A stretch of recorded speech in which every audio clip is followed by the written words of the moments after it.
नमस्कार, के न्यूज़ के खास कार्यक्रम स्पेशल रिपोर्ट में आपका स्वागत है। मैं हूं राहुल चौहान। आज हम सबसे पहले बात करेंगे, चुनाव आयोग ने एसआईआर फाइनल वोटर लिस्ट जारी कर दी, लेकिन आंकड़े चौंकाने वाले हैं। तो वहीं दूसरी तरफ सीएम योगी ने स्वस्थ समाज से बनेगा सशक्त भारत पर जोर देने की बात कही। वहीं दूसरी तरफ उत्तराखंड के सीएम धामी ने हजारों सैनिक परिवारों के लिए एक बड़ी सौगात दी है। चलते चलते बात होगी, यूपी में शिक्षा का मंदिर केस शिक्षा की मंडी बन गया। तो चलिए अब चलते हैं खबरों के विस्तार में। उत्तर प्रदेश की राजनीति में अगले चुनाव की तैयारी के बीच निर्वाचन आयोग ने फाइनल वोटर लिस्ट जारी कर दी है, लेकिन इस बार के आंकड़े चौंकाने वाले हैं। जहां आबादी बढ़ रही है, वहीं यूपी की वोटर लिस्ट से 2 करोड़ से ज्यादा नाम कम हो गए हैं। रिपोर्ट देखिए। 84,28,700। उत्तर प्रदेश की राजनीति से जुड़ी आज बड़ी खबर मतदाता सूची को लेकर है।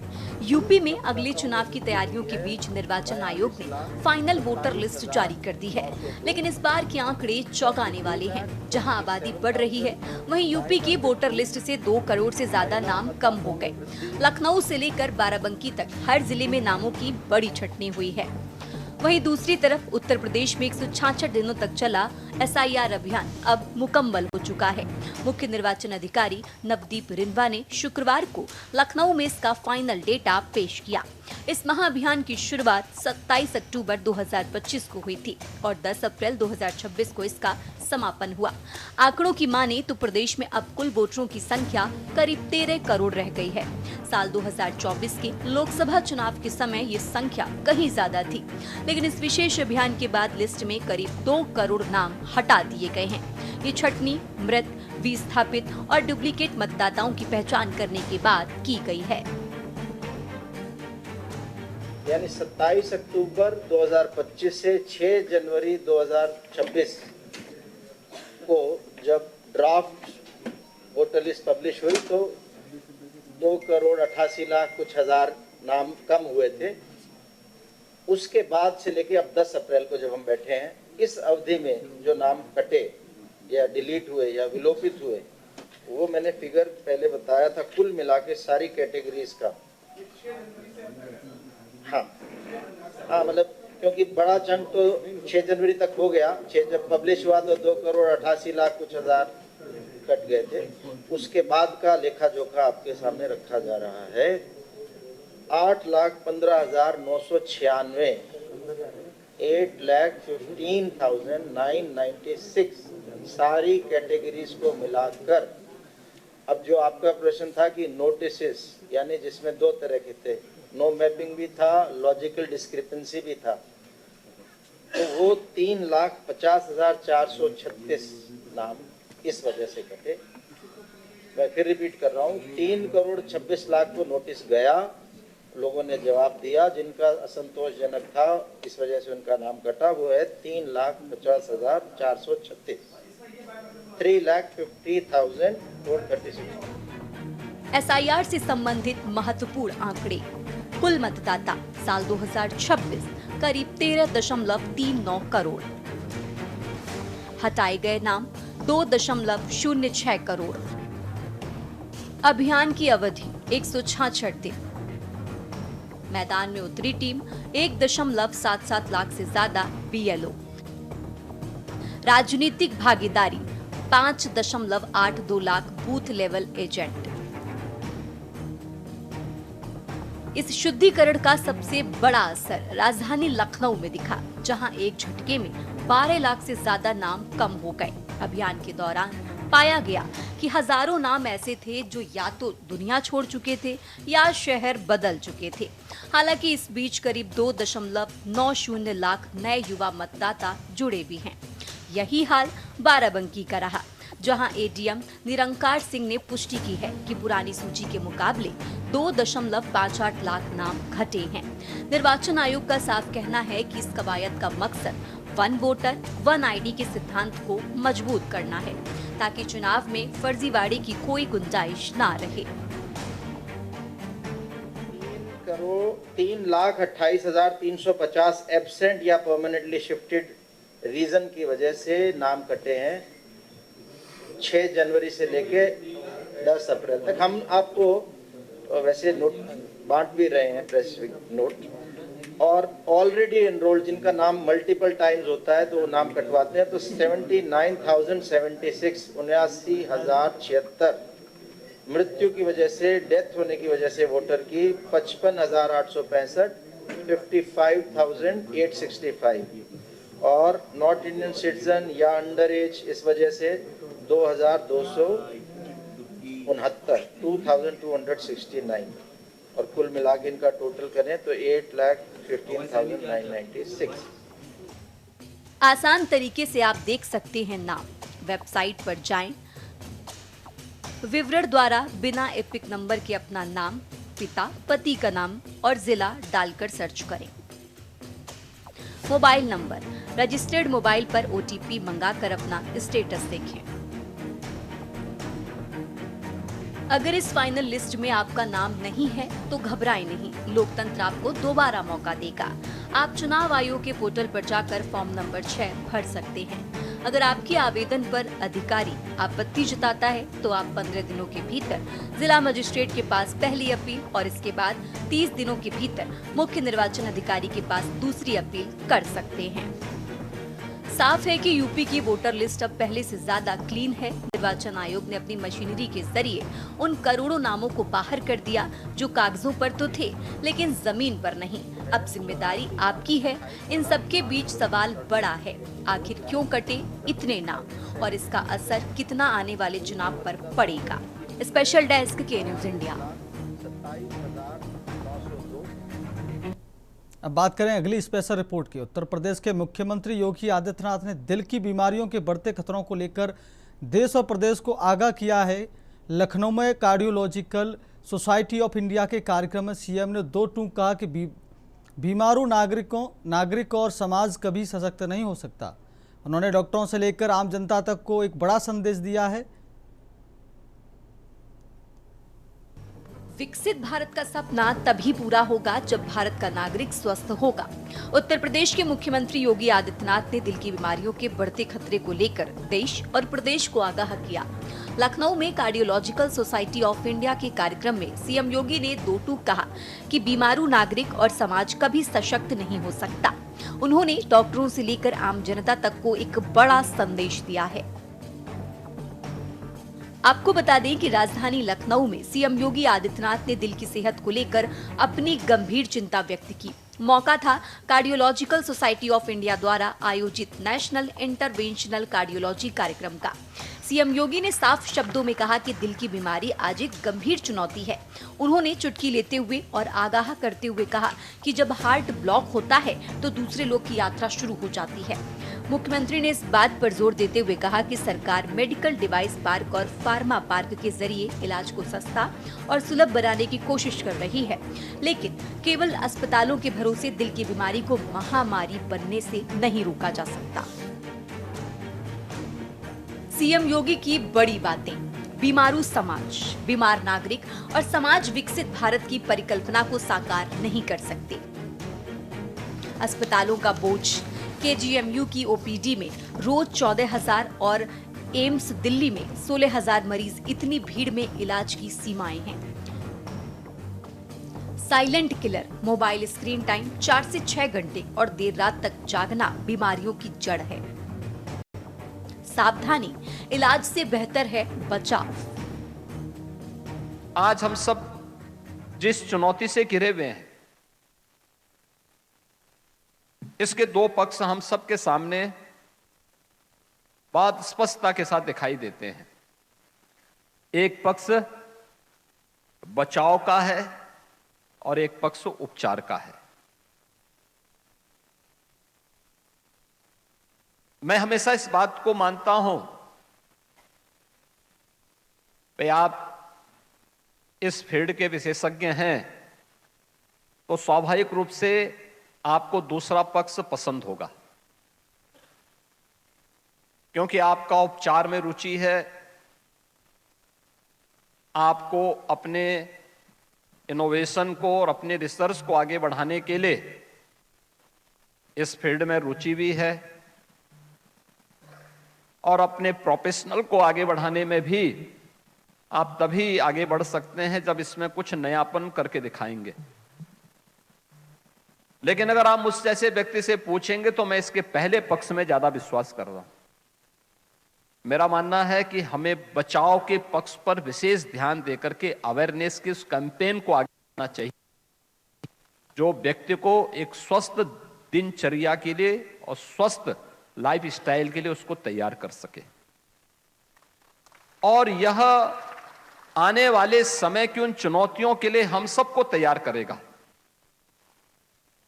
क्योंकि जो चैलेंजेज हैं हम सबके सामने,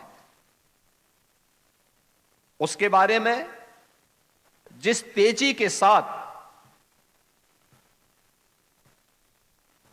इस प्रकार की बीमारियों का फैलाव हुआ है और एक बड़ा तबका उसकी चपेट में आ रहा है, वह हम सबकी चिंता का विषय होना चाहिए।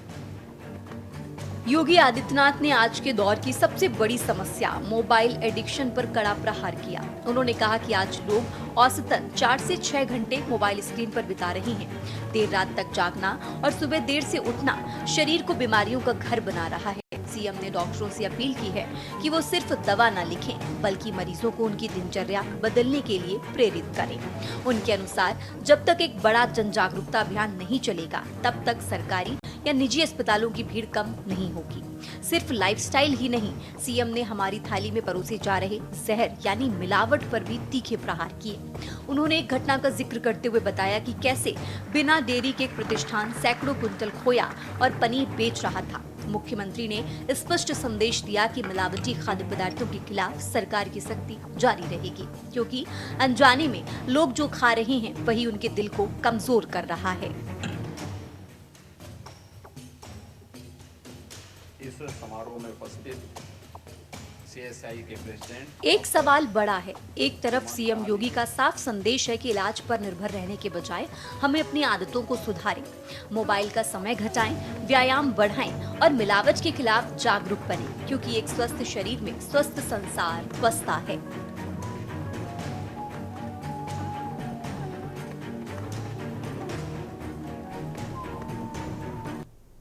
अब वक्त हो गया स्पेशल रिपोर्ट में एक छोटे से ब्रेक का। ब्रेक के बाद फिर लौटेंगे स्पेशल।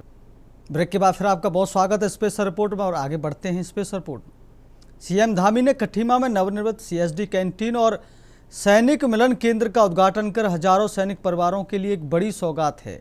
मुख्यमंत्री पुष्कर सिंह धामी ने जिस आत्मीयता और भावनात्मक जुड़ाव के साथ इस परियोजना को जमीन पर उतारा है, वह उनके नेतृत्व की संवेदनशीलता को दर्शाता है। करीब 9000 से अधिक सैनिक और पूर्व सैनिक परिवार वाले इस क्षेत्र में लंबे समय से इस तरह की सुविधा की आवश्यकता महसूस की जा रही थी। रिपोर्ट देखिए। खटीमा में नवनिर्मित सीएसडी कैंटीन और सैनिक मिलन केंद्र का उद्घाटन एक साधारण सरकारी कार्यक्रम नहीं, बल्कि सीमांत क्षेत्र में रहने वाले हजारों सैनिक परिवारों के लिए एक बड़ी सौगात है। मुख्यमंत्री पुष्कर सिंह धामी ने जिस आत्मीयता और भावनात्मक जुड़ाव के साथ इस परियोजना को जमीन पर उतारा, वह उनके नेतृत्व की संवेदनशीलता को दर्शाता है। करीब 9000 से अधिक सैनिक और पूर्व सैनिक परिवारों वाले इस क्षेत्र में लंबे समय से इस तरह की सुविधा की आवश्यकता महसूस की जा रही थी। मुख्यमंत्री ने स्वयं स्वीकार किया कि विधायक बनने के बाद ही उन्होंने इस कैंटीन के निर्माण का संकल्प लिया था और आज वो संकल्प साकार हुआ। 25 साल तक लगातार आपने और मेरे पूज्य पिताजी ने एक साथ एक पलटन में काम किया और इन्हीं के आग्रह पर इन्होंने मुझे कहा कि हमारा जो रेजिमेंट डे होता है, हमारा पलटन है रेजिंग डे, स्थापना दिवस, वो कार्यक्रम एक दिन हम मुख्यमंत्री आवास में करना चाहते हैं। तो मेरे लिए इससे बड़ा सौभाग्य की बात क्या हो सकती थी कि मेरे पूज्य पिताजी के साथ जिन्होंने काम किया है वो सब मुख्यमंत्री निवास में कार्यक्रम करना चाहते हैं। मैंने कहा बिल्कुल करिए और 2 बार ये कार्यक्रम आयोजित हुआ और मैं बताऊं कि जब मैं उनके बीच में था, उनकी बातें सुन रहा था, सच में मुझे भी इतना नहीं पता था कि मेरे पिताजी ने भी फौज में रहकर इतने सारे बहादुरी के काम किए हैं, इतनी वीरता के काम किए हैं। कभी उन्होंने इस तरह से अपने बारे में नहीं बताया, लेकिन जब मैं उनके बीच में गया, जब उनका खाना वो खा रहे थे, मैं भी बैठा था एक कोने में, तो जब मैंने देखा कि खाना खाते खाते वो लोग अपनी बातों में जब आगे बढ़ गए, तो सच में वो ऐसा लग रहा था मुझे कि ये मेरे पिताजी के साथ के सैनिक नहीं है, बल्कि इनके रूप में ही मेरे पिताजी यहां पर आकर खाना खा रहे हैं। मुख्यमंत्री धामी का खटीमा पहुंचना किसी जननायक के स्वागत से कम नहीं था। रास्ते भर लोगों ने फूलों की वर्षा, ढोल नगाड़ों और यहां तक कि जेसीबी मशीनों के माध्यम से उनका अभिनंदन किया। कार्यक्रम का एक भावुक पहलू भी देखने को मिला जब मुख्यमंत्री ने अपने पिता सूबेदार स्वर्गीय शेर सिंह धामी की पुण्यतिथि पर उन्हें श्रद्धांजलि दी। उन्होंने स्वीकार किया कि पिता के अनुशासन और सैन्य पृष्ठभूमि ने ही उन्हें आज इस मुकाम तक पहुंचाया है। ये दर्शाता है कि उनका नेतृत्व केवल राजनीतिक नहीं बल्कि मूल्य आधारित भी है। आज जब उनकी पुण्यतिथि में एक सैनिक समारोह के रूप में हम लोग मना रहे हैं, मैं समझता हूं कि उनको श्रद्धांजलि देने का इससे उत्तम माध्यम और कुछ नहीं हो सकता। मेरे लिए अत्यंत गर्व और भावनाओं से भरा हुआ क्षण है कि मुझे आज इस अवसर पर, जहां 60 हमारी वीर नारियों को, 80 हमारे योद्धाओं को भी सम्मान करने का सौभाग्य प्राप्त हो रहा है। और ये जो कैंटीन आज जिस लोकार्पित हुई है और अत्याधुनिक सैनिक मिलन केंद्र भी, इसका भी लोकार्पण करने का सौभाग्य में शुभ अवसर प्राप्त हुआ है। और सच में आज भगवान की कृपा से, आप सबके आशीर्वाद से एक बात और, कि हम हमेशा कहते हैं हमारे प्रधानमंत्री आदरणीय नरेंद्र मोदी जी के मार्गदर्शन में, उनके नेतृत्व में हम जिन भी कामों को शुरू करते हैं, जो भी योजनाएं हम शुरू करते हैं, वो सारी योजनाएं हमारी भगवान की कृपा से, आप सबके आशीर्वाद से पूरी होती हैं। यानी कि जिनका शिलान्यास किया जाता है उनका लोकार्पण भी होता है। बीच में वो योजनाएं अटकती नहीं है, भटकती नहीं है, फाइलों में लटकती नहीं है, वो योजनाएं पूरी होती हैं भाइयों बहनों। ये पूरा आयोजन इस बात का स्पष्ट संकेत है कि मुख्यमंत्री पुष्कर सिंह धामी के नेतृत्व में उत्तराखंड सरकार केवल घोषणाएं नहीं बल्कि धरातल पर काम करने में विश्वास रखती है। सीमांत क्षेत्रों का विकास, सैनिकों का सम्मान और जनता के साथ सीधा जुड़ाव, ये तीनों पहलू इस कार्यक्रम में स्पष्ट रूप से दिखाई दिए। बहनों, ये दिन, आज का ये दिन, ये 9 अप्रैल का दिन मेरे जीवन का सबसे पीड़ादायक और दुखद दिन था, जब मैंने अपने प्रेरणा स्रोत अपने पूज्य पिताजी को खो दिया। और जब भी मैं उन्हें याद करता हूं तो आंखें नम हो जाती हैं, लेकिन साथ ही गर्व का अनुभव भी होता है कि उन्होंने मुझे जीवन में जो मूल्य सिखाए, उन्हीं के सहारे मैं आज जनसेवा के मार्ग पर अग्रसर हूं। आज मैं जो भी समाज में नियम, अनुशासन, संयम से काम कर पा रहा हूं, सच में वो उन्हीं के द्वारा मुझे जो सीख दी गई, उनके विचार, उनके सिद्धांत, उनका संघर्षपूर्ण जीवन आज हर कदम पर मेरा मार्गदर्शन करता है। खटीमा में सीएसडी कैंटीन का उद्घाटन एक विकास परियोजना से कहीं बढ़कर है। ये विश्वास, सम्मान और संकल्प की कहानी है। मुख्यमंत्री धामी ने एक बार फिर साबित किया है कि उनकी सरकार सैनिक सम्मान और जनसेवा के मूल मंत्र पर पूरी प्रतिबद्धता के साथ काम कर रही है। अब बात करेंगे अगली स्पेशल रिपोर्ट की। कभी शिक्षा को मंदिर कहा जाता था, लेकिन आज वही मंदिर मंडी बनता नजर आ रहा है, जहां ज्ञान नहीं, रेट लिस्ट तय होती है। नया सत्र 2026-27 शुरू होते ही किताबों, यूनिफॉर्म और फीस की ऐसी मार पड़ी है कि अभिभावकों की सांसें थम गई हैं। लखनऊ से सुल्तानपुर तक सड़कों पर गूंज रहा है विरोध, और अमरोहा से उठी एक मासूम आवाज़ ने पूरे सिस्टम को कटघरे में खड़ा कर दिया है। कहने को तो नया शैक्षणिक सत्र खुशियाँ लाता है, लेकिन नए सत्र की ये शुरुआत मध्यम वर्ग के लिए किसी आर्थिक त्रासदी से कम नहीं है।